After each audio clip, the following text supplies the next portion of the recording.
నవరసంబులుకు నాట్య మయూరియై మూల శబ్దంబుల మోక్షహంస.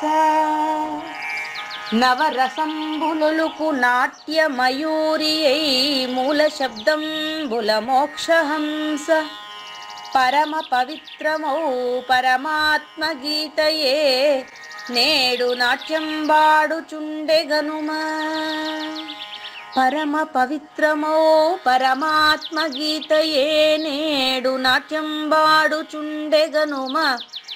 మునిరతనార్యులు మోదిల్లు శిష్యుండు, మునిరతనార్యులు మోదిల్లు శిష్యుండు సహజాచలుని కంఠ శబ్దరీతి. అజ్ఞానతిమిరంబులంతంబుజేయ అనాది బోధను వినుము ఆర్యులార. అజ్ఞానతిమిరంబులంతంబుజేయ అనాది బోధను వినుము ఆర్యులార. వినుము ఆర్యులార.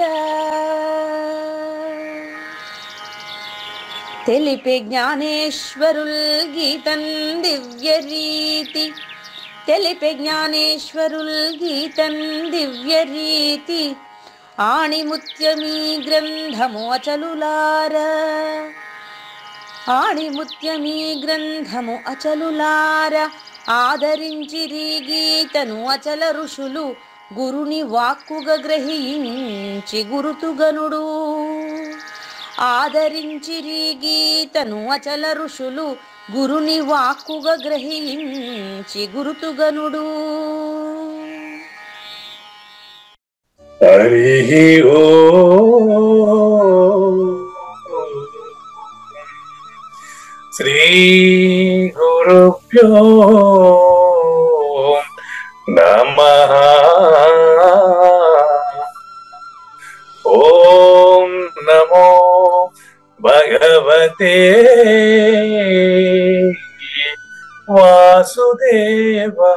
వాసుదేవాయ. ఓం నమో నారాయణాయ. ఓం నమః శివాయ. ఓం నమః శివాయ.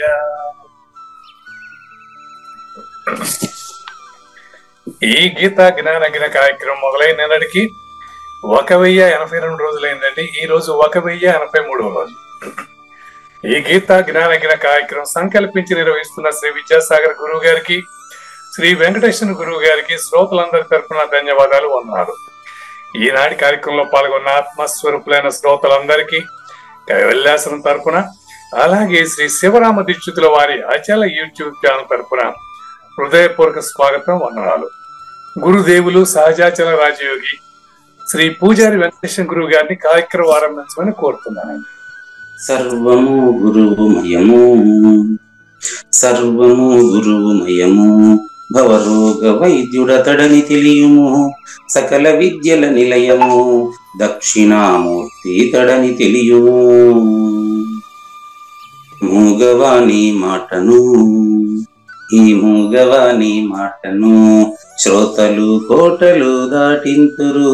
గురు కృపా సిద్ధితోనే నేనెంత ఆనందముందినాను.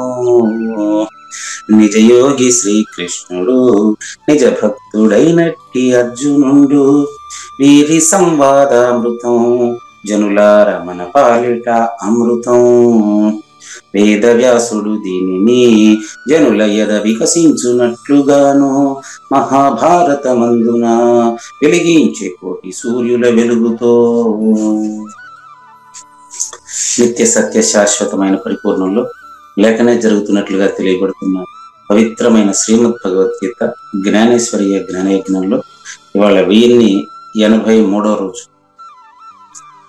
ఈరోజు మరి ప్రకటమగు బట్టబయలును నువ్వని ప్రత్యక్ష ప్రమాణంగా తెలుసుకునేటువంటి అతిరహస్యం బట్టబయలు అయ్యేటువంటి ఇవాళ అదే శీర్షికతో కృష్ణదేశికుల 214వ కంద పద్యమైనటువంటి ప్రకటమగు బట్టబయలున అనేటటువంటి కంద పద్యంతో శ్రోతలందరికీ సాదర స్వాగత సుమాంజలి.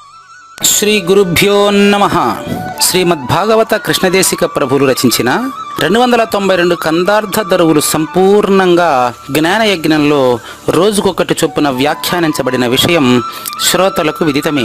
ఈ కందార్థ దరువులను రచించిన 19 సంవత్సరాల వరకు అవి ముద్రణకు నోచుకోలేదని, వాటిలోని నిగూఢ భావాలను మరింత స్పష్టం చేస్తూ రచయిత క్షరాక్షరోపాధి ద్వయదోషరహిత పరమతత్వ కందములు 261 రచించారని, తదుపరి సద్గురు శుభాశీస్సులతో ఈ రెండూ కలిపి ఒకే పుస్తకంగా ముద్రించారని పెద్దలు చెప్పగా విన్నాం. పుస్తకం ఇప్పుడు మన భక్తులతో చాలా మంది దగ్గర ఉంది.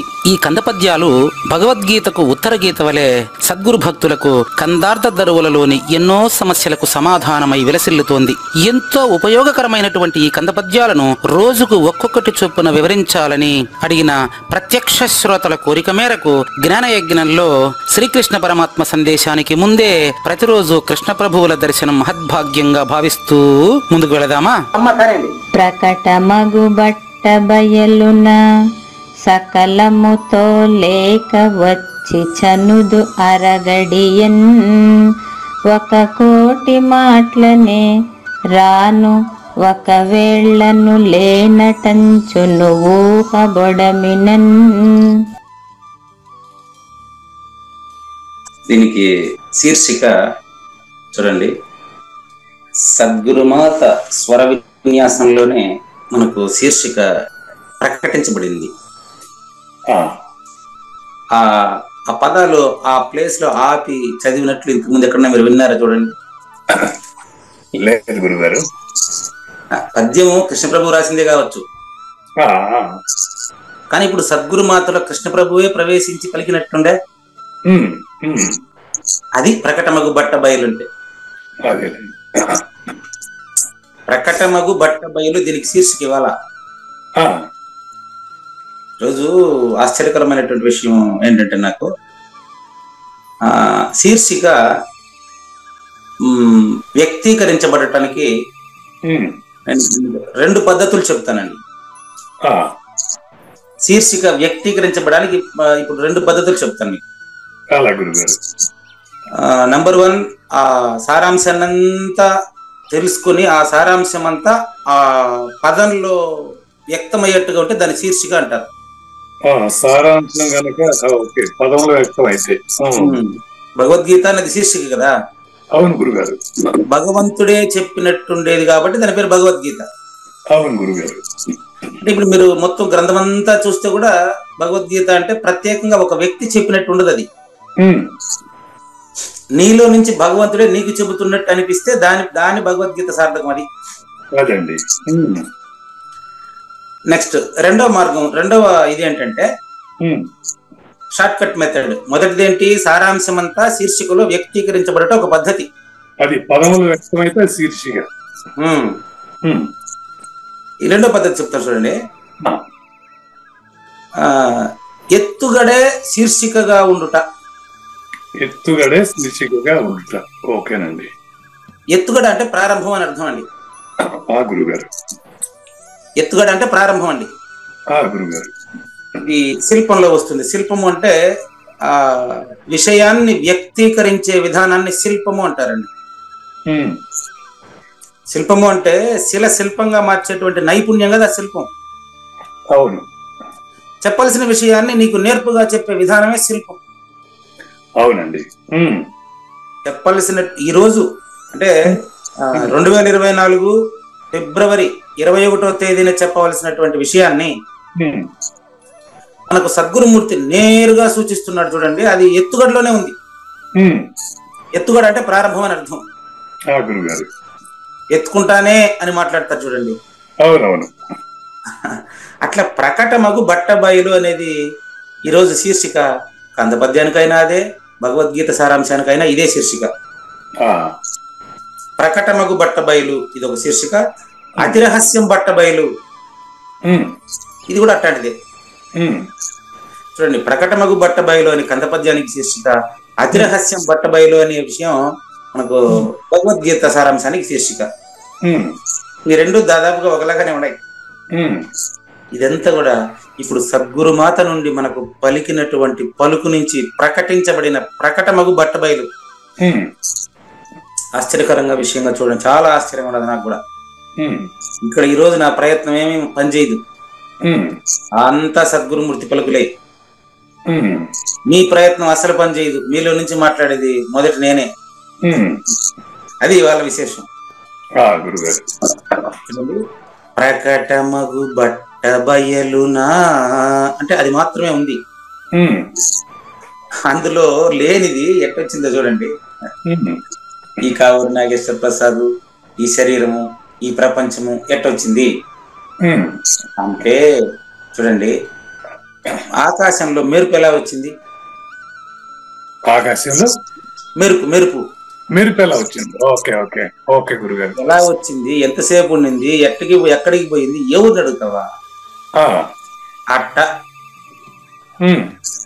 ఆకాశంలో మెరుపు ఆకాశానికి లోపల ఉండేటటువంటి ప్రక్రియల వల్ల వచ్చింది. అవును గురుగారు. వచ్చినట్లు తెలుస్తున్నది.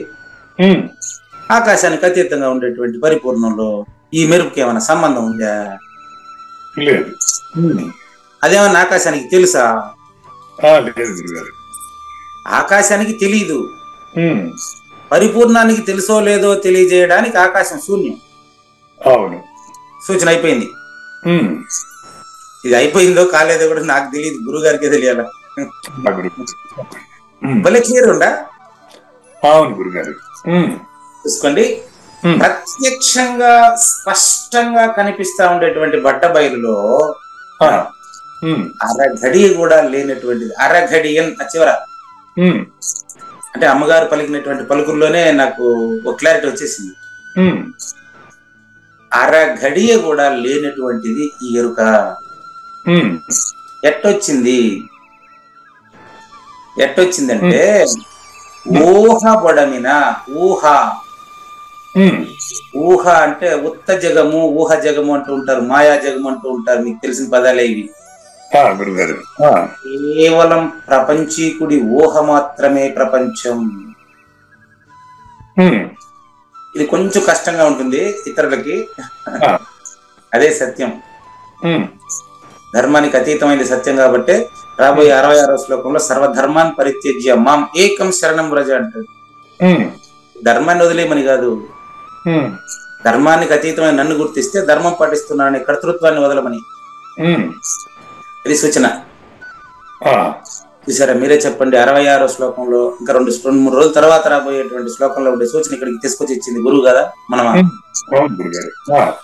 కనుక ప్రత్యక్ష ప్రమాణంగా బట్ట బయలుగా పట్ట పగులు వలె అబ్సొల్యూట్ బ్రహ్మన్ స్పష్టంగా ఉంటే అందులో పూజారి వెంకటేశం గాని, తనకు సంబంధించినటువంటి జ్ఞానయజ్ఞం గాని, ఈ ప్రపంచం గాని, ఇవంతా కూడా కేవలం ఊహ. చూసుకోండి, ఇక్కడ అరఘడియన్ కూడా లేనటువంటి ఈ సకలము లేక వచ్చి చనుదును, లేక వచ్చి చనుదును. చనుదును అరఘడియన్ ను ధృతం. అక్కడ ఉండే పదాలతోనే చెప్తున్నా నేను. చనుదును ను ధృతం అండి. ధృతం అంటే మీకు ఆల్రెడీ ఎక్స్ప్లెయిన్ చేశాను, మీరు మర్చిపోయి ఉంటారని నాకు అర్థమైంది. మీకు పరిపూర్ణ బోధ పైన జ్ఞాపకం తప్ప ఈ పదాల పైన, వాటి అర్థాల పైన మీకు దృష్టి ఉండదని నాకు తెలుసు. అందుకని మళ్ళీ చెప్తున్నానండి. చెప్తున్నాను ను ధృతం అండి. అంటే చెప్తున్నాను, నువ్వు పెట్టకపోయినా అర్థం మారదు కదా. అటువంటి నకారం ధృతం అండి. చెప్తున్నాను నకారం ధృతం. ఎట్లంటే అది నువ్వు తీసేసినా వేసినా ఒకే అర్థం ఉంటే అటువంటి నువ్వు ధృతం. అట్లా కాకుండా ఇప్పుడు చేను పేను అందులో ఉండే నువ్వు తీస్తే అక్కడ అర్థం రాదు, అది ధృతం కాదు. ఎందుకని? అర్థం మారుతుంది కాబట్టి. అవును గురుగారు. ఇక్కడ ధృతము అంటే ఆ నువ్వు లేకపోయినా కూడా మనకు అర్థవంతంగా ఉండేదాన్ని కవి అంటే వ్యాఖ్యాత చెప్పాలి. అటువంటిది రహస్యాలను తెలియజేయడానికి కాలానుగుణంగా వచ్చేటువంటి వ్యక్తుల నుంచి వ్యక్తికి ట్రాన్స్మిషన్ అవుతూ ఉంటుంది. అంతే తప్ప పుస్తకం చదువుకుంటే రాదు. ఏ భాష అయినా కూడా గురువు ఉండాల్సిందే. కాబట్టి ప్రకటంగా ప్రత్యక్షంగా ఉండే పరిపూర్ణంలో అరఘడి కూడా లేనటువంటి ఈ యొక్క సకలము అంటే ఈ ప్రపంచం సకలము కూడా ఈ భావించేవాడిదే. విశ్వం దర్పణ దృశ్యమాన నగరము. అద్దంలో చూసే బొమ్మ చూసేవాడిదే, అద్దందే చూసేవాడిదే.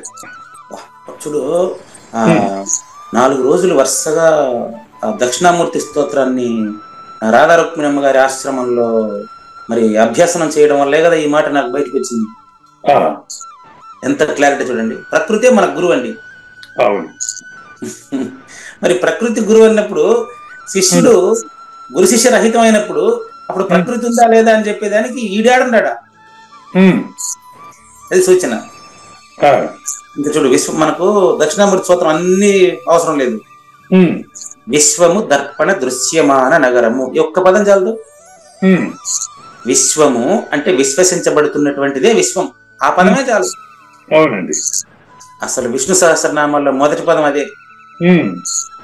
విష్ణు సహస్రనామాలు అంటే భగవంతుడికి ఉన్నటువంటి 1000 పేర్లకు పైన అందులో మొదటి పదమే అదే. విశ్వం విష్ణుర్వ షట్కారో భూత భవ్య భవత్ ప్రభు. ఇన్ని పదాలు ఎందుకండి, మొదటి పదం ఒక్కటి చాలదా? విశ్వము కేవలము విశ్వసించబడినది మాత్రమే. విశ్వానికి అతీతమైనటువంటి బట్టబయలు విశ్వంలో ఎప్పుడూ ఉంటుంది, గాని అది ఒకరికి తెలియజేయదు, ఒకరికి తెలపదు, పుట్టదు, గిట్టదు, చావదు. అదే అటువంటి వాడే వచ్చి తెలిపాలి నీకు, అంతే. నీకు తెలుసుకోవడానికి వీల్లేదు. విశ్వం విష్ణు వషట్కారో భూత భవ్య భవత్ ప్రభు. పరిపూర్ణ బోధ విష్ణు సహస్రనామాల్లో ఎందుకు లేదండి? శంకరులు రాసినటువంటి దక్షిణామూర్తి స్తోత్రంలో పరిపూర్ణ బోధ ఎందుకు లేదండి? విశ్వము దర్పణ దృశ్యమాన నగరము అంటే ప్రకటమగు బట్ట బయలున లేకుండా తెలియబడుతున్నటువంటి జగము చూసేవాడిదే. జగము చూసేడివాడు చూసేది ఎరుకే, పుట్టనే లేనప్పుడు గిట్టునను టేలా. అనంతోపనిషత్ సారాంశం ఒక్క వాక్యంలో లేదా? కత్తి వేటుకు గాలి తెగితునకలైతే ఎరుక పుట్టిన మాట సత్యమనవచ్చు. కత్తి అనే ఆయుధము పదార్థాన్ని ఖండించగలుగుతుంది గాని యథార్థాన్ని ఖండించగలుగుతుందా? ఊహించే జగములో ఊహ జగాన్ని ఊహించగలుగుతుంది గాని జగదాతీతాన్ని ఊహించగలుగునా? ఈ సూచనలన్నీ ఎక్కడి నుంచి వస్తున్నాయి చెప్పండి, ఆడ రాసి పెట్టారు ఇవన్నీ. సద్గురుమూర్తి నాకు చెప్తా ఉంటే నేను మీకు చెప్తుంటా అంటే ఎంత క్లారిటీ, ఎంత పట్ట పగలు, ఎంత బట్ట బయలు చూడండి. ప్రకటమగు బట్ట బయలున సకలముతో లేక వచ్చి చనుదును అరఘడియన్. నేననే ఒక అబద్ధపు గుర్తు. కన్ను తెరిస్తే జననం, కన్ను మూస్తే మరణం, రెప్పపాటే కదా ప్రయాణం. ఈ రెప్పపాటు కాలంలో ఎన్నో సాధించేయాలని, ఏదో లకేజ్ ఎత్తుకొని పోవాలని ప్రయాణం అండి. ఎందుకండి మనకు? కన్ను తెరిసిన దాన్ని జననం అన్నారు, శ్వాస పీల్చుకున్న దాన్ని జననం అన్నారు, శ్వాస వదిలిన దాన్ని మరణం అన్నారు. ఈ మధ్యలో హాయిగా బట్ట బయలులో తేటగా సంసారం మీద నడవచ్చు కదా, జాలిగా ఉండొచ్చు కదా. ఎందుకు లేనిపోని ఇక్కట్లు? ఏం అవసరం? విద్యాప్రకాశానికి తెలుసు క్వశ్చన్ చేసిపోయాడు, మిత్రమా నువ్వు ఏం తెచ్చావని ఏం మోసుకోపోవాలనుకుంటాడు అంటాడు. ఇంకా స్పష్టంగా ఉండేటువంటి పరిపూర్ణంలో అరఘడి కూడా లేనటువంటి ప్రపంచం ఉన్నట్లు భ్రాంతి గొలుపుతుందని చెప్తా ఉంటే, భ్రమేనాహం భ్రమేణత్వం భ్రమేణోపాసకో జన భ్రమేణ ఈశ్వర భావత్వం భ్రమమూలమీదం జగత్తని వశిష్ఠ గీత ఘోషిస్తుంటే, దాన్నే ప్రధానంగా తీసుకుని శివరామ దీక్షితీయం రాసినటువంటి బృహద్వాసిష్ఠ బృహద్ గ్రంథంలో శివరామ దీక్షితులు కూడా అంత స్పష్టంగా చెబుతుంటే, పరిపూర్ణం అక్కడ లేదు, ఇక్కడ లేదు, ఇక్కడ ఉంది, అక్కడ ఉంది, అంతటా ఉండే పరిపూర్ణాన్ని కొన్ని చోట్ల ఎట్ట చూస్తారండి మీరు? ఎట్ట చూడగలరండి? నెక్స్ట్ 2వ లైన్ పోదామా? ఒకవేళ నువ్వు లేనటంచు, నేను లేనని చెప్పేది కూడా లేనోడేనండి. ఒకవేళ నువ్వు లేనటంచు, నువ్వు లేనని నువ్వు చెప్పేది ఎందుకు? లేదు నిజంగా లేదైతే గమనం కాదా? సుమ్మా ఇరు. నేను లేనండి అని చెప్తే కూడా నువ్వు ఉన్నానని భావిస్తున్నట్టు లెక్క, గుర్తుపెట్టుకో. అవునండి. ఒకవేళను లేను అటంచు, ఊహబొడమినన్. నువ్వు 1,000 మాటలు చెప్పినప్పటికీ ఈ అబద్ధపు గుర్తు రాలేదు. నేను రాను. పదాలను మాత్రం డివైడ్ చేశాను అంతేనండి. మధ్యలో చూసుకోండి, 1,000 మాటల నే రా నొక్కవేళ్ళ అని కలుపుతారు. అర్థం ఏంటంటే ఒకవేళ్లను లేనటంచు ఊహబొడమినన్. నేను లేను నేను లేనని గురు సూచనతో లేనని ఎన్నిసార్లు నువ్వు చెప్పినప్పటికీ నువ్వు ఉన్నట్లు లెక్కది. నిద్రపోయినోడు నిద్రపోతున్నానని చెప్పడు, పరిపూర్ణం తెలిసినోడు పరిపూర్ణం తెలుసుకున్నానని చెప్పడు. తర్వాత వచ్చే వాళ్ళకి తన చేష్టలతోనే సూచన చేసేస్తాడు. వెరీ సింపుల్ గా చేస్తాడు సూచన. కాబట్టి సాక్షాత్తు సద్గురుమూర్తి మనకు తెలియజేస్తున్నటువంటి ప్రత్యక్ష పరిపూర్ణంలో, ఒరిజినల్ నేనులో, పురుషోత్తముడిలో సమస్త జగత్తు కూడా 1/2 సెకండ్లోనే పుట్టి లేనిదిగా తెలియబడుతూ ఉంటది. కానీ ఒకానొక సమయంలో ఎప్పుడైనా గాని ఈ మధ్యలో గాని మానవ జన్మ దొరికిపోతే, ఆహా మానవ జన్మ దొరికిపోతే ఇక దానికంటే ఉత్తమ జన్మ ఏదైనా ఉందేమో చెప్పండి. ఉందా? లేదు గురుగారు. మరి సద్వినియోగం చేసుకోవచ్చు కదా, ఎందుకు వ్యాపారం చేస్తారు? అవును, నేను లేనని స్పష్టంగా తెలుసుకున్న తర్వాత ఎవడన్నా వ్యాపారం చేస్తాడో చెప్పండి. మరి వ్యాపారం చేసే గురువులంతా ఇది తెలుసుకోవద్దా ముందుగా? గురువులు ఎట్ట చెప్పండి? 1,000 మార్లు మైకులు పెరుక్కుని మీరు ఎంత కొట్లాడుకున్నప్పటికీ మీరే పరిపూర్ణులు, మీరిద్దరు పరిపూర్ణులు. ముందు అది తెలుసుకున్నా. సమకాలీన సమాజానికి అనుసరించి బోధించబడుతుందండి ఒక వ్యక్తి ద్వారా ఎప్పుడైనా కూడా. అందుకని యదా యదా హి ధర్మస్య గ్లానిహి భవతి భారత అంటాడు. ధర్మానికి హాని కలిగినప్పుడు నేను ఏ వ్యక్తిలో నుంచి అయినా ఆ కాలానికి అనుకూలమైన మాటలు నేను పలుకుతుంటానని అర్థం. కాబట్టి నేను తిరిగి రాను నువ్వు నిర్ణయం చేసుకో పనిలే. ఆ విధంగా ప్రవర్తించు, అస్పర్శ యోగం పాటించు చాలు. నువ్వు అస్పర్శ యోగం పాటిస్తే అది చూసి ఆటోమేటిక్ గా ఇతరులు నేర్చుకుంటారు. నువ్వేం బోధించాల్సిన అవసరం లేదు. చూసుకోండి, పూజలో బోధ ఉంది, బోధలో పూజ ఉంది అని చెప్తూ ఉంటాను. దీంట్లో అది ఉందా దాంట్లో ఇది ఉందా నాకు తెలియదు. బోధిస్తే పూజలాగా ఉండాలి, పూజిస్తే బోధలాగా ఉండాలి. బోధిస్తే పూజలాగా ఉండాలి, పూజిస్తే బోధలాగా ఉండాలి. కాబట్టి ఈ రెండింటి యొక్క రహస్యాన్ని ఎవరైతే తెలుసుకుంటారో వాళ్ళకి అది బట్టబయలు.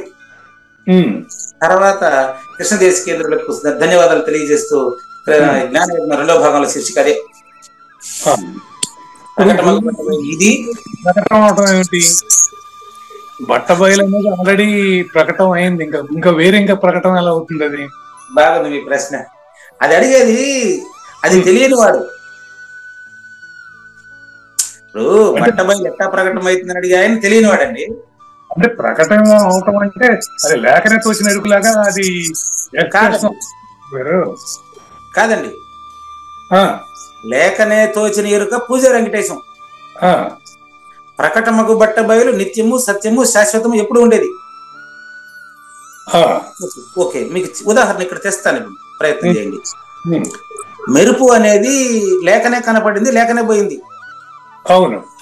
మెరుపుకు ముందుండేటువంటి ఆకాశం అనే సెకండ్ పర్సన్ మీరు, నాగేశ్వర ప్రసాద్. మీరు మెరుపునే చూస్తున్నారు, మెరుపు నీలోది అని తెలియాలి. సెకండ్ పర్సన్ అయిన నీలో థర్డ్ పర్సన్ కి మెరుపు తెలిసింది. ఈ రెండు ఒకటే.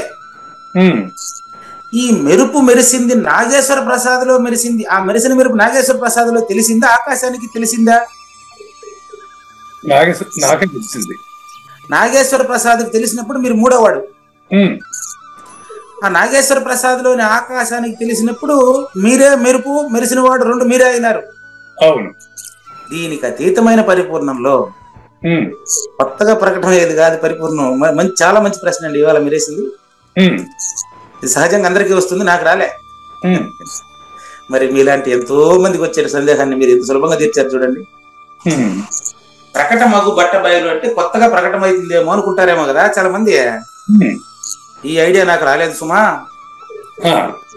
కొత్తగా ఇంకొకసారి ప్రకటన అవుతుందని కాదు, నిత్యమై సత్యమై శాశ్వతమై నిరంతరము నిరామయమై చావు పుట్టుకల గొడవలేక శ్రీమించు శివరామ దీక్షితుల బోధ ఆ అచలాన్ని బ్రహ్మమని అన్నది చూడు.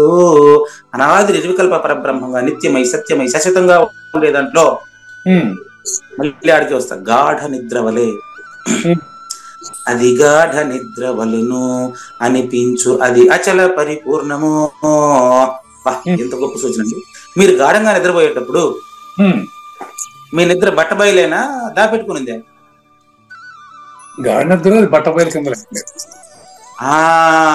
అయితే నిద్రపోతున్న కావూరు నాగేశ్వర ప్రసాద్ గారు తెలుసా? ఇప్పుడు నిద్ర మీకు ప్రకటించబడిందే. నిద్ర ప్రకటించబడిందంటారా? గాఢ నిద్ర మీకు ప్రకటించబడితేనే ఉంది. ఆ నిద్రలో ఉండే మీరే ఇప్పుడున్న వాళ్ళు అని తెలుసుకోలేకుండా ఉన్నాం. గురు సూచన కాలేదు. సరిపోయినా? గురు సూచన కాలేదు. నాకు నాలో ఉండే గురు సూచన కానంత వరకు ఇది తెలియనట్లుంటుంది. ఏం పదాలండి! ఇది తెలియనట్లుంటుంది. తెలిసిన తర్వాత తెలిసిన కావూరు నాగేశ్వర ప్రసాద్ ఉండడు.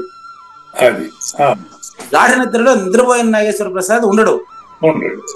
మేలుకున్న నాగేశ్వర ప్రసాద్ కూడా ఉండడు. రాసుకోండి, చాలా ఇంపార్టెంట్. ఇది నాకు ఇంతవరకు రాలే ఐడియా, ఎప్పుడు రాలేదు. ఈయన్ని 83 ఎపిసోడ్లలో ఈ పదం ఎప్పుడు రాలేదు చూసుకోండి. గాఢ నిద్రలో మేలుకున్నవాడు నిద్రపోయినవాడు మళ్ళీ మర్చిపోతాను నేను, మళ్ళీ చెప్పలేనేమో రెండోసారి. గాఢ నిద్రలో నిద్రపోయిన నేను ఉండదు. అవునండి, అది అందరికీ తెలుసు. మేలుకున్న నేను కూడా ఉండదు. ఏం క్లారిటీ చూడండి. నిద్రపోయిన నేను, మేలుకున్న నేను మూడోవాడు. నిద్రలో ఉండే నేను రెండోవాడు. నిద్రకు సంబంధం లేకుండా నిద్రలో ఉండేవాడు మొదటివాడు. ఇది కూడా బాగుందా? ఇది కూడా ఈ రోజే వచ్చింది మనకు సూచన. దీన్నే ప్రకటనకు బట్టబయలు అంటారేమో. నిద్రపోక ముందు లేచిన తర్వాత ఉండేవాడు మూడో నేను. నిద్రలో ఉండేవాడు రెండో నేను, ఆకాశం. అవును. కానీ నిద్రకు సంబంధం లేకుండా ఉండేవాడు మొదటి నేను. వాడికి కూడా పాపాలు పుణ్యాలు ఉంటాయా? వాడే దక్షిణామూర్తి, అదే నువ్వు. అంతేనండి. ఇప్పుడు మీకు ప్రకటించబడిందా? ముందే మీరు పరిపూర్ణుడుగా ప్రకటన. ఎప్పుడైతే నాకు సూచన అవుతుందో అప్పుడు ప్రకటించబడినట్లు లెక్క. అది నిద్ర మేలుకున్నాక చెప్పే మాట. ఇప్పుడు ఎరుకలో మీరు అది తెలిసిన తర్వాత చెప్పే మాట. తెలిసిన తర్వాత తెలిసిన కావూరు నాగేశ్వర ప్రసాద్ చెప్పడానికి ఉండడు కదా. ఉండరు గురుగారు. ఓకే, ఇంకో సూచన తెస్తానండి, పర్వాలేదు, ఇంకోటి తెస్తా. ఇప్పుడు మీరు చెప్పిన మాట మీరు నిలబడలేరు. ఎందుకో తెలుసా? మీరు చెప్పబోయే సమాధానం కూడా నాలోనే ఉంటుంది. మొదటి నేనులో ఉంటది, చూసుకోండి. ఇప్పుడు మళ్ళీ చెప్తాను చూడండి, అదే మాట మీద ఉండండి. మీరు గాఢ నిద్రలో మొదటి నేను మీకు తెలిసినప్పుడు వచ్చిందా, ఎప్పటి నుంచో ఉందా? అది ఎప్పటి నుంచో ఉంది. అది ఆన్సర్. ఇప్పుడు మీరే పరిపూర్ణుడు. ఎప్పటి నుంచో ఉందని తెలిసినటువంటి వాడు అదే. అంటే ఇప్పుడు మీరు పరిపూర్ణ అంటే ముందు కాదని కాదు కదా. కమాన్, ఈ విషయాన్ని మరి ఆయన జ్ఞానేశ్వరి ఇంకా అద్భుతంగా తెలియజేస్తారు, చూద్దాం పదండి. బాబా, అవును, మీకు ఎక్కడి నుంచి వస్తున్నా ఈ ప్రశ్నలంతా నాకు కొంచెం చెప్పండి.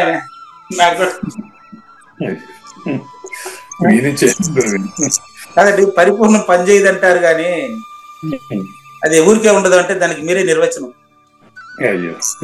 పరిపూర్ణం పనిచేయదు సరే, అది ఊరికే ఉండదు అంటే ఈ ప్రపంచానికి బట్టబయలుగా కావూరు నాగేశ్వర ప్రసాద్ స్వరూపంలో ప్రశ్నించి ప్రశ్నించి ప్రశ్నించి అమృతాన్ని తొక్కదీసి ప్రజలకు తినిపిస్తున్నారండి. చూడండి, శ్రీ భగవాన్ వాచ సర్వగుహ్యతమం భూయః మే పరమం వచః శృణమే పరమం వచః ఇష్టోసి మే దృఢమితి ఇష్టః అసి మే దృఢం ఇతి తతో వక్ష్యామి తే హితం తతః వక్ష్యామి తే హితం. తతః అంటే అందువలన, మీరు కావూరి నాగేశ్వర ప్రసాద్ అడుగుతున్నందువలన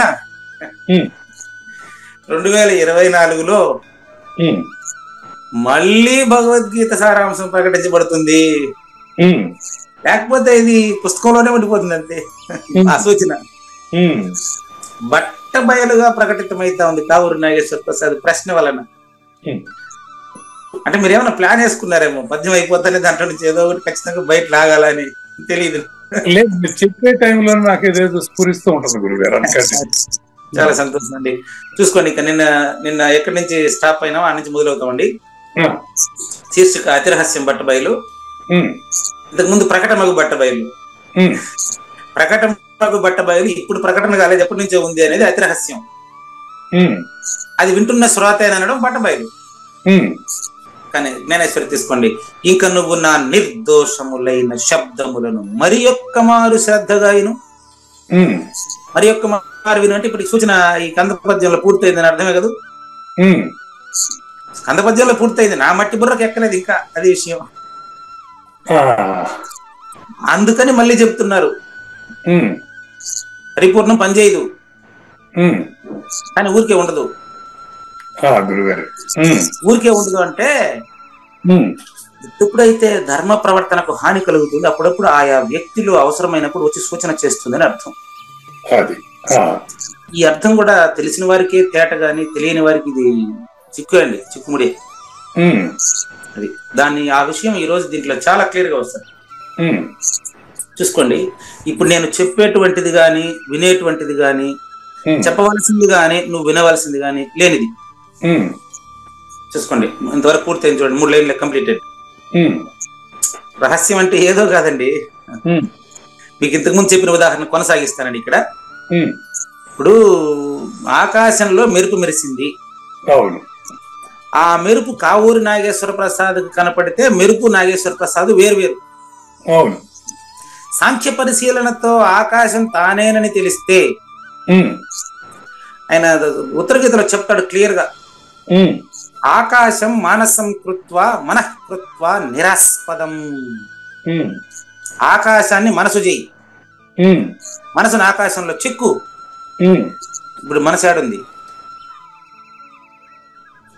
ఇదే పరిపూర్ణత, ఇదే పరిపూర్ణత.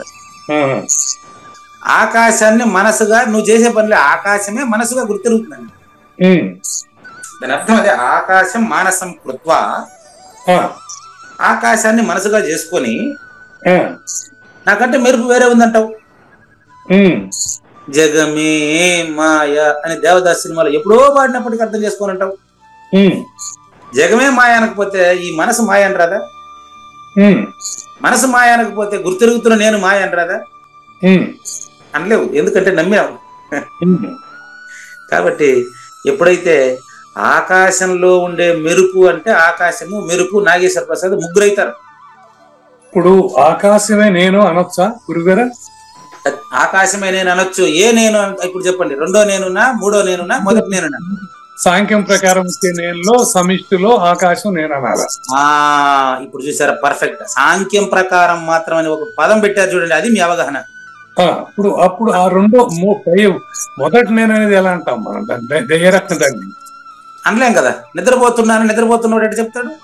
చెప్పలేడు. మరి దానికి మరి ఎట్లా? మరి దానికి ఏముంది, ఎట్టే ఉంది నిద్ర నెట్ట అంటే నిద్రపోయిన తర్వాత నేను నిద్రపోతున్నానని గాని నిద్రపోలేదని గాని ఎవరు చెప్తాడు? ఎవరిని అడుగుతారు? అదే చెప్తున్నా చూడండి, ఆకాశము నాగేశ్వర ప్రసాద్ మెరుపు ముగ్గురండి వీళ్ళు. అవును గురుగారు. వీళ్ళు ముగ్గురు ఆకాశమేనా, ఆకాశానికి అతీతమా? చెప్పండి. ముగ్గురు. నేను ఆకాశం అనుకున్నప్పుడు ఆ మెరుపు గిరుపు అన్ని కూడా దాంట్లోనే ముడిపడి ఉంటాయి. అందుకని జగము చూసేడివాడు చూసేది ఎరుకే. జగము ఆకాశం అండి, చూసేవాడు కావూరి నాగేశ్వర ప్రసాద్ లేక పూజారి వెంకటేశం అండి. మెరుపు అనేది దృశ్యం అండి, దృశ్యం. జగము చూసేడివాడు చూసేది ఎరుకే, ఇది జగానికి సంబంధించిన విషయం. ఇప్పుడు ఆకాశం నేను కాదు అని నిరసిస్తే అప్పుడు కరెక్ట్ గా మొదటి నేను వస్తుందంటారా? నిరసించాల్సిన అవసరం ఏముంది? నిరసించకపోయినా కూడా మొదటి నేనే ఉండేది. నిరసించాల్సిన అవసరం ఏముంది? బా ఏం ప్రశ్న అండి, అద్భుతమైన ప్రశ్న. నువ్వు గాఢంగా నిద్రపోయినప్పుడు నేను మెలకువ కాదు అని నిరసించవలసిన అవసరం ఉందా? లేదు. బా ఏం సూచన అండి, మీరు నా దగ్గర భలే సూచనలు చేస్తారండి. చూడండి, ఆకాశము నేను కాదు అని నిరసించుటకు ఆకాశం అంటే అర్థం చెప్పండి. ఆకాశం అంటే శూన్యం. మరి నిరసించాల్సిన అవసరం ఏముంది? నిరసిస్తున్నాడు అంటే ఇంతకు ముందు కృష్ణప్రభువులు చెప్పినట్టు 1,000,000 మార్లు నేను లేనని చెప్పినా నేను ఉన్నాననే భావనే లేనంటున్నావు. ఇప్పుడు శూన్యం అన్నప్పుడు ఇక మొదటి నేను ఎక్కడి నుంచి వస్తుంది?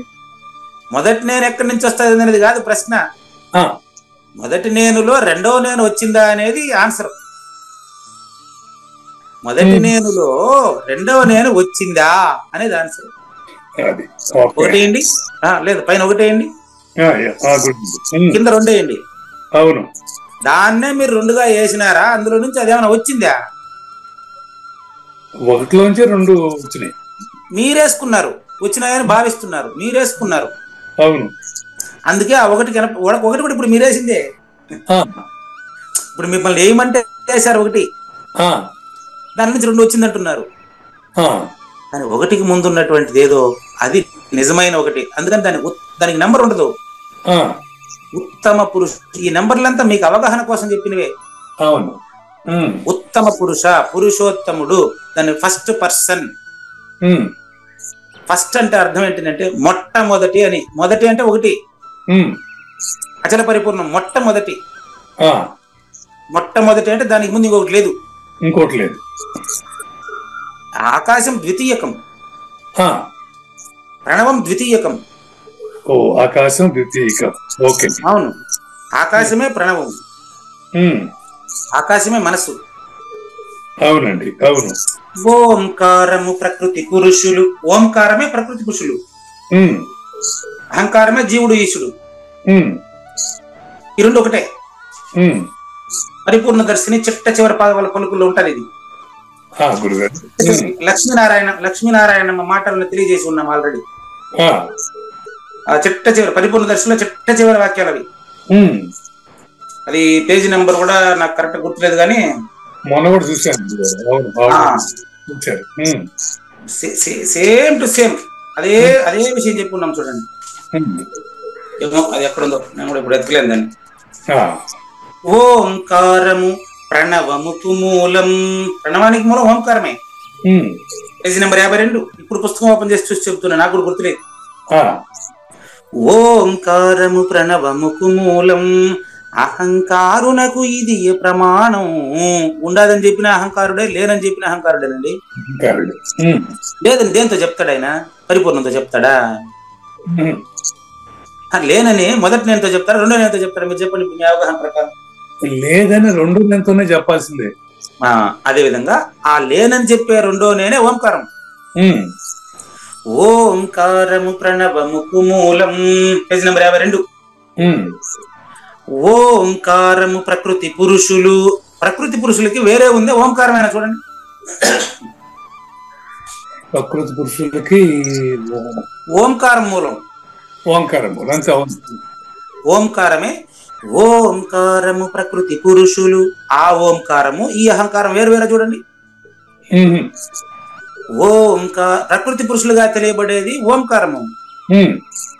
ఆ ఓంకారమే అహంకారము జీవుడీశుడు. నాలో అహంకారంగా అంటే జీవుడుగా అహంకారం, ఈశ్వరుడుగా అహంకారమే. జీవుడు అనేటువంటి అహంకారం కావూరి నాగేశ్వర ప్రసాద్ గురు బ్రహ్మ, గురు విష్ణు, గురుదేవో మహేశ్వర అని మూడుగా తెలియజేసి ఆ ఈశ్వరుడు వేరు, నేను వేరు అని చెప్పేది కావూరి నాగేశ్వర ప్రసాద్. సాంఖ్యం ద్వారా ఆ ఈశ్వరుడు నేనని తెలుసుకున్నది కావూరి నాగేశ్వర ప్రసాదే. కానీ గురు సాక్షాత్తు పరబ్రహ్మ అనేదానికి అర్థం లక్ష్మీనారాయణమ్మ మాటలిని. అహం రహితంబనిటి అశరీరునికి జన్మంబు లేదని వెయ్యరా భేరి మృదంగాలు, పరిపూర్ణ జలధిలు కొట్టరా ఢంకా నగారాలు. అచల సేవారత్న లక్ష్మీనారాయణమ్మ చెప్పడం. అచల సేవారత్న లక్ష్మీనారాయణమ్మ అని చెబుతున్నటువంటి మన చేత చెప్పబడుతున్నటువంటి ఆమె శరీరం కూడా ఓంకారంలో భాగమే. కాబట్టి ఈ భేరీలు, మృదంగాలు, సముద్రాన్ని మనం ఆలోచించుకుంటా కూర్చుండేదిలే. జస్ట్ ఉదాహరణగా ఈ మాటలు మాట లేనట్టు బయలున మాట లేదని మాటతోనే తెలియజేస్తున్నారు మనకు. ఇట్లా తెలియజేసినప్పుడు ఆ తెలియజేసిన వాడిని మీరు సపరేట్ గా చూస్తే మీరు మూడో వాడు. కానీ గురువు గారు విశ్వాన్ని విశ్వసిస్తేనే విశ్వమైంది, విశ్వంలో విశ్వసిస్తున్నాం, అది ఎట్లా సాధ్యం? ఏమండి మళ్ళీ చెప్పండి. విశ్వాన్ని విశ్వసిస్తున్నాం కనుక అది విశ్వం అయింది. మరి విశ్వంలో ఉన్న గురువు చెప్పిన మాట మనం విశ్వసిస్తున్నాము, అది విశ్వసించాలా విశ్వసించకూడదా? అది విశ్వసించేవాడు ఇష్టం అండి. మరి విశ్వంలో వాడే కదా గురువు. మరి విశ్వంలో వాడు గురువుగా కనిపిస్తాడండి. విశ్వంలో మనకు బోధించే ఆయన గురువుగా భావించిన ఆయన శిష్యుడు అంటారండి కదా. విశ్వంలో బోధించే ఆయన్ని గురువుగా భావించే ఆయన శిష్యుడు. ఈ శిష్యుడికి గురువు ఏం చెబుతున్నాడంటే, గురు మధ్య స్థితం విశ్వం, విశ్వం మధ్య స్థితం గురువు అంటున్నాడు ఆయన కావూరు నాగేశ్వర ప్రసాద్. ఇప్పుడు మీరు పూజారి వెంకటేశాన్ని గురువుగా భావించారండి. జస్ట్ ఉదాహరణ, సద్గురు కావూరు నాగేశ్వర ప్రసాద్నే పూజారి వెంకటేశ్ గురువుగా భావిస్తున్నాడు, వేరే విషయం. మీకు అవగాహన కావడం కోసం చూడండి, మీరు పూజారి వెంకటేశాన్ని గురువుగా భావించారండి. పూజారి వెంకటేశ్ అని చెప్తులేదేనండి, మీరు గురువుగా నన్ను భావించారా లేదా? అవును. మేకా నిర్భయానందనాలు చూసారా లేదా? అవును గురుగారు. ఇప్పుడు గురువు చెప్తున్నారేనండి, నాయన గురువు అంటే పూజారి వెంకటేశం కాదు బాబు, గురువు అంటే గురుగీత చెబుతుంది ఆయన, నేను చెప్పలేదంటాడు. మళ్ళీ అది రాసింది కూడా ఈయనే, అది రాసింది కూడా ఈయనే. అందుకనే చెప్పాను మీకు, శ్రీ వ్యాస భగవానుడే అర్ధనారీశ్వర తత్వమయి ఏం చెప్పినాడు, గురుగీత వినిపించెను అందుకే గురువులకు గురువయ్యను అని చెప్తా. అంటే పార్వతిగా పరమేశ్వరుడు గారు రాసుకునింది కూడా ఈ యొక్క మనిషేనన్నా. మనిషిగా బోధించడానికి నీకు ఒక శరీరంగా పూజారి వెంకటేశం కనిపిస్తున్నాడు కదా, ఈ పూజారి వెంకటేశం కూడా ప్రకృతినే గురువుగా భావిస్తుంటాడు. ఈ గురు మధ్య స్థితం విశ్వం అంటే ఆ గురువులోనే ఈ విశ్వం తెలియబడుతుంది నాన్న. ఈ విశ్వంలో నీకు గురువుగా కనిపిస్తున్నాడు. అంతేనండి, సమిష్టిలోనే తెలియబడేది. విశ్వంలో అంటే నువ్వు విశ్వసించబడుతున్న నీ మనసులో గురువుని పెట్టుకున్నావు. అవును. ఇప్పుడు నువ్వే గురువు అని తెలిసిన తర్వాత నువ్వు శిష్యుడుగాను గురువుగాను ఏకమవుతున్నావు. అదేనండి గురుగారు, ఏకమవుతున్నాడు. ఇప్పుడు అవడం కాదు, దీన్ని వేదాంత మోక్షీరకులు అభయానంద చెప్తాడు. త్రిపుటిని ఏకం చేసి రహితం చేయాలి, ఒకటిగా రహితం చేయలేవు. అంతేనండి గురుగారు, కరెక్ట్. రహితానికి భవరోగ వైద్యమునకు కావలసిన వస్తువులు అనే దాంట్లో ఉంది ఇది. ఆయన ఒక కొన్ని లిస్ట్ చెప్తారు, ఆ లిస్ట్ తీసుకుపోతే ఆయన జన్మరహితం చేస్తాడు. ఆయన దగ్గర ఉంటాయి వస్తువులు, నాకు తెలియదు. భవరోగ వైద్యానికి కావాల్సిన వస్తువుల్లో ఉండదు ఇది. అవును. ఇది త్రిపుటిని ఏకం చేస్తే ఇంకా రహితం చేయాల్సిన అవసరం గురువే చూసుకుంటాడు. ఇప్పుడు మీరు చెప్పింది బాగుంది. ఇప్పుడు జగన్ మిథ్య బ్రహ్మ సత్యం అనేది శంకరాచార్యులు చెప్తే తప్ప మరి మనకు అర్థం కాదు కదా, విషయం చెప్తున్నాను. చెప్పండి. శంకరాచార్యులు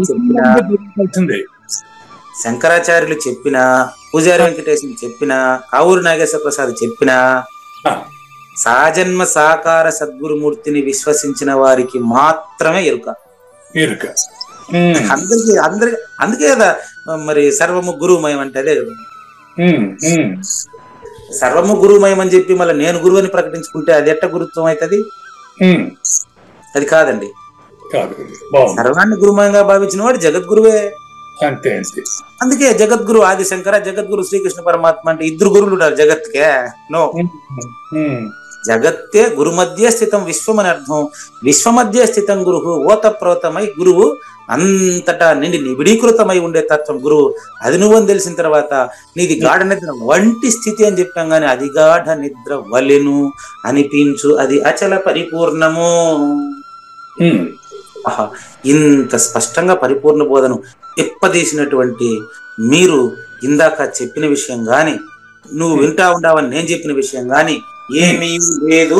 మూడో లైన్, మరి వినదగినదగుట వల్లనే నువ్వు వినవలసిందంతా ప్రపంచానికి వినిపించావు. అంతవరకు అయిందండి.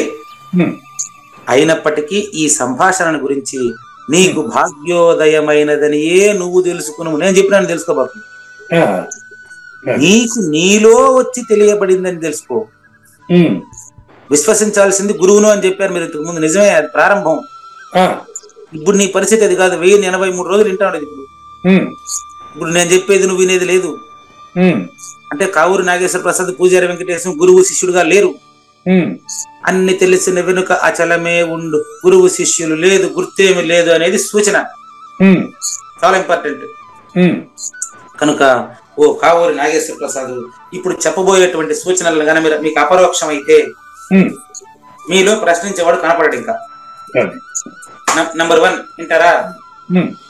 నంబర్ 1, తాబేలు తలంపు చేత పిల్లలకు ఆకలి తీరుస్తుందంటారే, ఆడ తాబేలు చూపు వల్ల బిడ్డలను పోషించే పాలు వస్తుంది. అట్ట నేను మీకు చెప్పేది పాఠం. అక్కడ ఆయన రాసింది అది, నేను చూసుకోండి.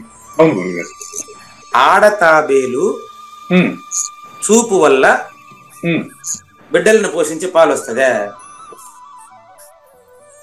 అది ప్రకృతి సహజంగా పోషించబడుతుందండి. తల్లి కడుపులో నుంచి బిడ్డ వచ్చేదే, కానీ గుడ్లో నుంచి పిల్ల గాలికే బయటకు వచ్చేస్తుంది. 21 రోజుల గుడ్డు పిల్ల అయిపోతుంది. అసలు కోకిల దానిపైన కూర్చునేదేలే. కాకి దానిపైన కోకిల దానిపైన కూర్చునేదేలే. ఇప్పుడు తల్లి బిడ్డల సంబంధం ఎలా ఉంటుందంటే ఇదో మంచి సూచన అండి మనకు. కోయిల పాడుతుంది, అది పొదగలేదు, అదేమో గుడ్డు పెడతాది. దాని మీద కూర్చుండేదేమో కాకి. కానీ కోయిల అందంగా మనకు పాట పాడుతుంది, కాకేమో క్యా క్యా నరుస్తుంది. ఎంత సృష్టి విచిత్రం! ఎందుకంటే విచిత్రం ఉంటుంది ఆ సృష్టి. చూడు, ఇప్పుడు కోడి పిల్లను కోడి పొదుగుతుంది, కాకి పిల్లను కాకి పొదుగుతుంది. కోకిల పిల్లను కోకిల పొదగదు, కానీ కోకిల పాటే పాడుతుంది. కాకి కింద పొదగబడినటువంటి ఆ కోకిల గుడ్డు కోకిల గానాన్ని ఎట్లా అద్భుతంగా కుహురావాలతో వసంత ఋతువుని శోభిల్ల చేస్తుందో, అదే విధంగా మలిన ప్రకృతి అయినటువంటి ఈ ప్రపంచంలోనే సద్గురువు తాను జగద్గురువుగా ప్రకటించబడును. జగద్గురువుగా, శంకరులుగా, శివరామ దీక్షితులుగా, ఒక కృష్ణ ప్రభువులుగా, ఒక అవధూత వెంకటేశ్వర స్వామిగా ప్రకటించబడును. కాకి కింద ఉంటే కూడా దాని స్వభావం ఏం పోలే. శరీరంలో ఉన్నంత మాత్రాన అతని పరిపూర్ణతకు లోటు లేదు. పుస్తకం లేదండి ఈ సూచన అంతా మనకి. ఇప్పుడు ఆటోమేటిక్ గురువు చెప్పిందండి. నెక్స్ట్ ముందుకెళ్దామా? ఇది ఆయన ఆడతేబాలు చెప్తే మనకు సద్గురుమూర్తి ఇప్పటికిప్పుడు కోకిల ఎగ్జాంపుల్ ఇచ్చిండు. నంబర్ 2 ఏమండి, ఇది కవి సమయం అండి. ఇది ఇందాక నేను చెప్పింది మీకు ప్రత్యక్ష ప్రమాణాలు. నెక్స్ట్ ఇప్పుడు కవి సమయం నంబర్ 2. ఆహా, చాతక పక్షి ఇంట్లో స్వయంగా ఆకాశం నీళ్లు పోస్తా ఉంది. ఇది భలే ఉన్నది. ఆకాశం నీళ్లు పోసేది ఏంటండి? ఆకాశంలోనే వాన పడేది, కానీ వానకు ఆకాశం మూలం కాదండి. చూసుకోండి, ఎగ్జాంపుల్ కోసం. ఆకాశం నీళ్ళని ఏంతా ఉందా? లేదండి. ఇక్కడి నుంచి పోయిన సముద్రంలో ఉండే నీళ్ళేది. అవును. అంటే సముద్రంలో నీళ్లు కాగడము, పైకి వెళ్ళడము, వాన కురియడము, నదిగా ప్రవహించడము, పైకి రొటీన్ వచ్చి ఆకాశంలో. సృష్టి స్థితి లయములు కావూరి నాగేశ్వర ప్రసాద్. చూసుకోండి, సృష్టి స్థితి లయములు ప్రకృతి అని చెప్తున్నాడు.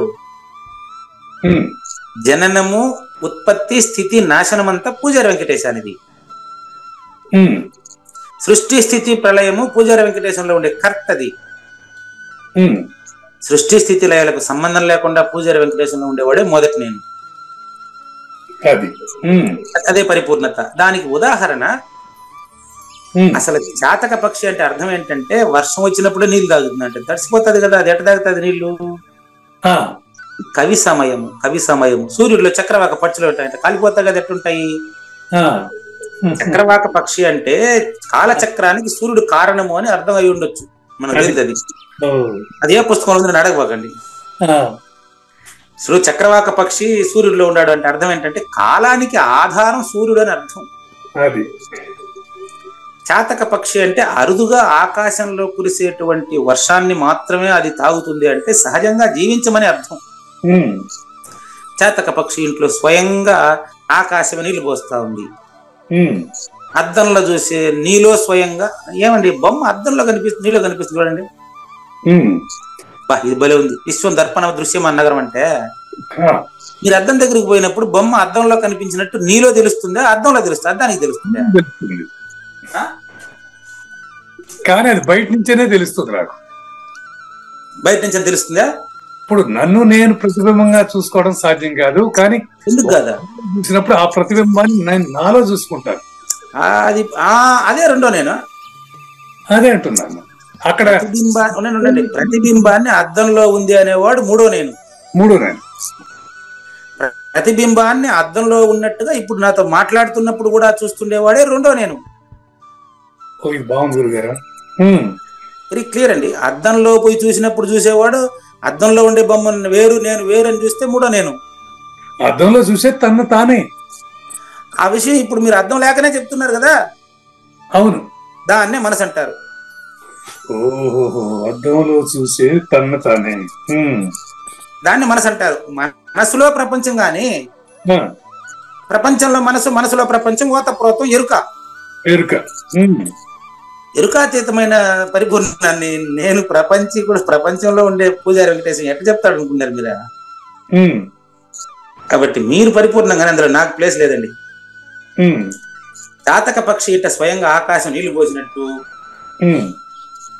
మరి తాబేలు పిల్లలకి తలంపుతో పాలు పోసినట్టు నేను నీకు పాఠం చెప్పేది. అంటే అర్థం ఏంటంటే సహజంగా మీరే పరిపూర్ణులు కనుక మీకు మీ ఆసక్తి ప్రకారం మీలో నుంచి గురువు మీకు బోధిస్తున్నాడండి. నేనే చెప్పి వచ్చిన మీ ఇంటికా? మీరు నా ఇంటికాడ వచ్చినారా? లేదు. ఎక్కడ ఏ వ్యవహారం కాదో ఎక్కడ ఏ వ్యవహారం కాదో అక్కడ ఆ ఫలితం రాదు. మరి ఎక్కడ అదే రమణ మహర్షి సూత్రం ఇది. జరగాల్సింది నువ్వు ఎంత అడ్డు పెట్టినా జరిగిపోతుంది. జరగకూడనిది నువ్వు ఎంత ప్రయత్నం చేసినా జరగదు. నిన్న సాయంత్రానికి అక్రమాస్తి నా పేరుతో రిజిస్టర్ అయిపోవాలి అని అనుకున్నాను, కాలే. ఈ రోజు సాయంత్రానికి ఇంకోటి అనుకున్నా, కాలే. కానీ అక్కడ సృష్టి నియమంలో ఏది జరుగుతుందో అదే జరుగుతుంది. సృష్టి నియమంలో ఏది జరగాలో జరుగుతుంది. కాబట్టి అక్కడ కూడా ఆ వ్యవహార ఫలములు అనుభవించేదానికి ప్రాప్తించేది కర్తకు మాత్రమే. కర్త కానివాడికి ఏం లేదు. దైవం పూర్తిగా అనుకూలుడైతే, అంటే అచల పరిపూర్ణ గురుమూర్తి నీకు అనుకూలుడైతే నువ్వు పొందనిదే ఉండదు.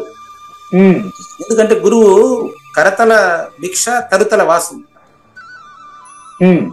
కరతల భిక్ష చేతిలో తీసుకుని నోట్లోకి తినేది భిక్ష. వాడు నిద్రపోయేది చెట్టు కింద నిద్రపోయినా ఇంట్లో నిద్రపోయినా ఒకటే. వాడు పొందనిది ఏముంది చెప్పేమినాక? ధనవంతుడు బీదవాడు ఇవన్నీ ఆడుండయా? సామాన్యంగా చూస్తే ఈ రహస్యం ద్వైతాన్ని చెబుతుంది. ద్వైత జగడాన్ని వదిలిన కావూరి నాగేశ్వర ప్రసాద్ కు ఏకత్వం అనేది అనుభవం అయింది. మరి నా ప్రియమైనటువంటి కావూరి నాగేశ్వర ప్రసాద్ గారు కల్పితము గాని పరిపూర్ణ ప్రేమలో, కనిపించేటువంటి ప్రేమలో మొదటి నేను తప్ప మరేది లేదని నువ్వు తెలుసుకోమని నేను నీకు చెప్పాలి నాయన. ఓ కావూరి నాగేశ్వర ప్రసాద్, మనము మన ముఖాన్ని చూసుకోవాలంటే అద్దం దగ్గరికి పోయి మనం నిలబడుకుంటాం. కానీ ఆ శుభ్రత అద్దాన్ని కూడా శుభ్రం బాగా తుడుస్తాం. అవునండి, లేకపోతే కనపడు. మన మనసు అద్దం లాంటిదే కదా గురువు గారు. అది ఏమి క్లారిటీ ఇచ్చారండి నాకు. అద్దాన్ని తుడిసే పని పక్కన పెట్టి మనసును తుడిసి చూస్తే మనసు కనపడదు, అది నువ్వు. అవును, స్వయంగా నేను కనపడేదానికి కదా అద్దం తుడిసేది. అవును, మనసులో మొదటి నేను కనపడడానికి అమృతానికి ఉండేటువంటి తొక్క తీసేయమే. అంతే. మొదటి నేను కనపడడానికి నువ్వే యథామృతంగా ఉండాలి. శరీరం అనే తొక్కను సాంఖ్యంతో తీసి తారకంలో చూసి మరి సద్గురుమూర్తి వల్ల అపరోక్షత చెంది అచల పరిపూర్ణుడుగా అస్పర్శ యోగం పాటించేమే. ఇట్లాగే కావూరి నాగేశ్వర ప్రసాద్ గారు పూజారి వెంకటేశ్వర నిమిత్త మాత్రంగా చేసుకున్న సద్గురువు కావూరి నాగేశ్వర ప్రసాద్ కి ఈ విషయాలన్నీ బోధిస్తా ఉన్నాడు. అట కాకపోతే నీ యందు నా యందు ఏమైనా భేదం ఉందా చెప్ప? లేదు గురుగారు. మొదటి నేలలో నీ యందు నా యందు ఏమైనా భేదం ఉందా? ఇందుకే నేను కూడా ఈరోజు మీకు టైటిల్ అతి రహస్యం బట్టబయలని పెడితే, అందుకే నువ్వు కూడా నాలో ఉండేవాడివే. కావూరి నాగేశ్వర ప్రసాద్ ఎక్కడి నుంచి వచ్చాడు? పూజారి వెంకటేశ్వర నుంచి వచ్చినాడు. పూజారి వెంకటేశ్వర కావూరి నాగేశ్వర ప్రసాద్ నుంచి వచ్చినాడు. దీన్నే సద్గురువు ముందు బిడ్డే తల్లిని గంటది అంటాడు. తల్లి బిడ్డను కనేది అది వేరే ప్రక్రియ. బిడ్డను తల్లిని కనిందే ముందు, అదే లెక్క. అంతవరకు ఆయన తల్లి తెలియదు కదా. కాబట్టి కావూరి నాగేశ్వర ప్రసాద్ తో మాట్లాడాలంటే నాలో ఫస్ట్ కావూరి నాగేశ్వర ప్రసాద్ మనస్తత్వాన్ని చూడాలి. మనసులో నన్ను నేను తెలియాలి. 1083 రోజులు కావూరి నాగేశ్వర ప్రసాద్ ఎట్టుంటాడో పూజారి వెంకటేశ్వర మనసులో తెలుస్తుంది. 1083 రోజులుగా పూజారి వెంకటేశ్వర ఎట్లా చెప్తున్నాడో కావూరి నాగేశ్వర ప్రసాద్ మనసులో మాత్రమే తెలుస్తుంది. ఇప్పుడు ఈ రోజు వీళ్ళిద్దరు ఒకటే. అది అద్వైతం. వీళ్ళిద్దరు ఏడుండారా? ఇదే మహాద్వైతం. అది కూడా నిర్ణయం కానిదే పరిపూర్ణత. ఏకనిష్ఠులైనటువంటి మన ఇద్దరి భక్తుల పట్ల నేను ఇప్పుడు ఎర్రివుడైనా ఆడుండేది చదువుతున్నానండి. ఇప్పుడు నాటకం నడిచినంత సేపు ద్వైతం అండి, మహాద్వైతం. అవునా? అంతే అయిపోయింది. ఇప్పుడు మనం ఏడున్నాం చూడు. అవును.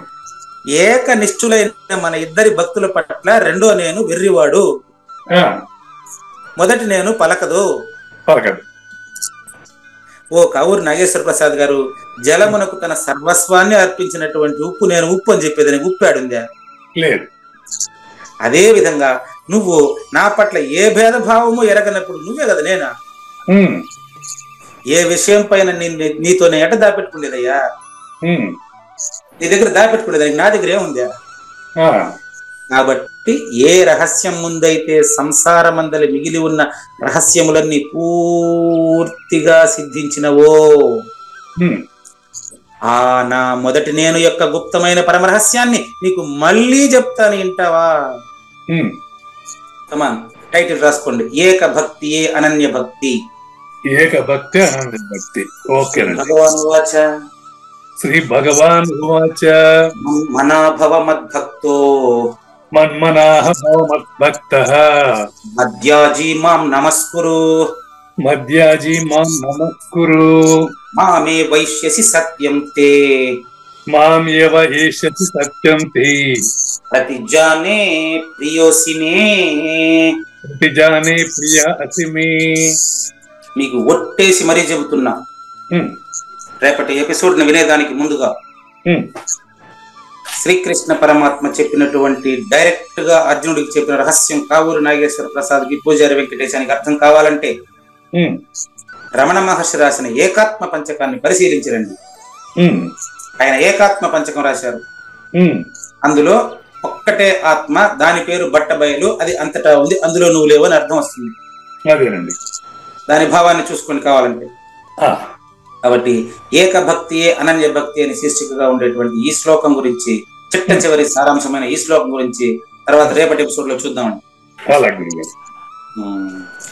అత్యంత గోప్యమైన మాటలను మరల చెప్పి తిని వింటివా, నీవు నాకు ప్రియుడవు కావూరి, అందుకే మరల చెబుతున్నానయ్యా. నా యందు మనసు నిలుపు. మొదటి నా యందండి, పూజారి వెంకటేశ్వర కాదండి.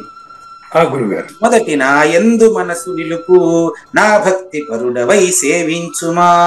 నా భక్తి పరుడు అంటే భక్తికి పరంగా కాదు, భక్తియే నువ్వు నాన్న. నాకు ప్రణమిల్లవయ్యా, పూజారి వెంకటేశ్వర కాదయ్యా. నాకు ప్రణమిల్లవయ్యా కావూరి, నన్ను పొందుట నిజమయ్యా. మొదటి నన్ను. అత్యంత ప్రియుడవయ్యా కావూరి, ఒట్టేసి చెప్పుతున్నా శ్రీకృష్ణుని పలుకును సూటిగా తలపల మునిరత్నమే, శ్రీమించిన భావమై సద్గురువు చెప్పకనే చెప్పెను గదా. సద్గురాత్మ అండి. మంగళం అమ్మ కానండి. జయ మంగళం నిత్య శుభమంగళం, జయతు జయ మంగళం మహోత్సవ మంగళం. జయ మంగళం నిత్య శుభమంగళం, జయతు జయ మంగళం మహోత్సవ మంగళం. శ్రీమించునచలంబు సూచించినటువంటి దక్షిణామూర్తికి దండమిడుతూ శ్రీమించునచలంబు సూచించినటువంటి దక్షిణామూర్తికి దండమిడుతూ శ్రీ మహావిష్ణువు సూర్య భగవానుడు యాజ్ఞవల్కి జనక రాజఋషికి జయమంగళం నిత్య శుభమంగళం జయతు జయమంగళం మహోత్సవమంగళం. అయం వ్యర్థ బాహ్యకోపి నభవతి అనే సుఖయోగి సాంది పరుసుల వరుస. అయం వ్యర్థ బాహ్యకోపి నభవతి అనే సుఖయోగి సాంది పరుసుల వరుస. దీనినే శ్రీకృష్ణ పరమాత్మ వద్దనే ఎరిగరిగిన ఉద్ధవార్జునులకు జయమంగళం నిత్య శుభమంగళం జయతు జయమంగళం మహోత్సవమంగళం. శ్రీ అల్లమా ప్రభు బసవేశ్వరుండును బ్రహ్మానంద రామానంద స్వామి. శ్రీ అల్లమా ప్రభు బసవేశ్వరుండును బ్రహ్మానంద రామానంద స్వామి. నవరసాలు లిఖించు నాట్యమయూరిగా గీతను మలచిన జ్ఞానేశ్వరులకు జయమంగళం నిత్య శుభమంగళం జయతు జయమంగళం మహోత్సవమంగళం. కబీరు దాసుడు సహజానంద గురుడు రామావధూతయు రాజితముగా. కబీరు దాసుడు సహజానంద గురుడు రామావధూతయు రాజితముగా. అంబికా శివయోగి శ్రీవేమన నిరంజన వెంకయ్య తిరువెంగళార్యులకును జయమంగళం నిత్య శుభమంగళం జయతు జయమంగళం మహోత్సవమంగళం. శ్రీ బృహద్వాసిష్ట సిద్ధాంతమును చేసి జనన మరణ భ్రాంతి జడుపు బాపి. శ్రీ బృహద్వాసిష్ట సిద్ధాంతమును చేసి జనన మరణ భ్రాంతి జడుపు బాపి. అచల సాంప్రదాయమవనిలో నెలకొలిపి అందించినట్టి శివరాములకును జయమంగళం నిత్య శుభమంగళం జయతు జయమంగళం మహోత్సవమంగళం. మెప్పైన బోధల తిప్పలు బాపిన అప్పయ్య మంత్రియు అచల గురులు. మెప్పైన బోధల తిప్పలు బాపిన అప్పయ్య మంత్రియు అచల గురులు. పరశురామ సీతారామ స్వామి ప్రభులు నరసింహయోగి గురువర్యులకును జయమంగళం నిత్య శుభమంగళం జయతు జయమంగళం మహోత్సవమంగళం. కంద కందార్థముల నందించి బృందముకు రంది పాపిన కృష్ణ ప్రభువునకును. కంద కందార్థముల నందించి బృందముకు రంది బాపిన కృష్ణ ప్రభువునకును. పలుకులా కందనిది పరబయలు ఇది అని పలికిన ఫీల్కాన లక్ష్మణునకు జయమంగళం నిత్య శుభమంగళం జయతు జయమంగళం మహోత్సవమంగళం. ఫీల్కాన లక్ష్మణుల ప్రియ శిష్యవర్యుండు అవధూతయని పేరావనియందు. ఫీల్కాన లక్ష్మణుల ప్రియ శిష్యవర్యుండు అవధూతయని పేరావనియందు. పాఠాలు నేర్పించి పీఠాలు ఏర్పరచి శంఖబాపిన వెంకటేశ్వర అవధూతకు జయమంగళం నిత్య శుభమంగళం జయతు జయమంగళం మహోత్సవమంగళం. బట్టబయలున ఎరుక పుట్టనే లేదని బాలాజీ సింగు ఈ కీలు తెలిపే. బట్టబయలున ఎరుక పుట్టనే లేదని బాలాజీ సింగు ఈ కీలు తెలిపే. మూలమూలేనట్టు ఎరుకేమి లేదని తెలియజెప్పిన మునిరత్నమార్యులకును జయమంగళం నిత్య శుభమంగళం జయతు జయమంగళం మహోత్సవమంగళం. నరస్వప్నము వంటి సురస్వప్నమిది అని పరిపూర్ణ దర్శినిని ప్రకటపరచి. నరస్వప్నము వంటి సురస్వప్నమిది అని పరిపూర్ణ దర్శినిని ప్రకటపరచి. సహజాచల రాజయోగి సద్గురు కృప పచే సాంప్రదాయక గురుల సరసన జేరే. జయమంగళం నిత్య శుభమంగళం జయతు జయమంగళం మహోత్సవమంగళం. నిష్కల్మషానంద నిజ గురుని శిష్యుండు లింగమూర్తి లిపిని పొందుపరచి. నిష్కల్మషానంద నిజ గురుని శిష్యుండు లింగమూర్తి లిపిని పొందుపరచి. కార్వేటి నగరము పురవాసుడైనట్టి పూజారి వెంకటేశునకంకితం విధి. జయమంగళం నిత్య శుభమంగళం జయతు జయమంగళం మహోత్సవమంగళం. జయమంగళం నిత్య శుభమంగళం జయతు జయమంగళం మహోత్సవమంగళం. జై సద్గురు ప్రభు మహారాజ్ కి జై. జై గురుదేవ్ అండి. శ్రోతలందరి తరపున వెంకటేశ్వర గురువు గారు ధన్యవాదాలు చెప్తూ శాంతి మంత్రం. పూర్ణమదః పూర్ణమిదం పూర్ణాత్ పూర్ణముదచ్యతే పూర్ణస్య పూర్ణమాదాయ పూర్ణమేవ అవశిష్యతే. ఓం తత్సత్. ఓం శాంతి శాంతి శాంతి. హరి ఓం. అశరీరం సర్వదా అస్తి శరీరం రహితం సదా అయమేవ సద్యో ముక్తి అన్యథా భ్రమకారణో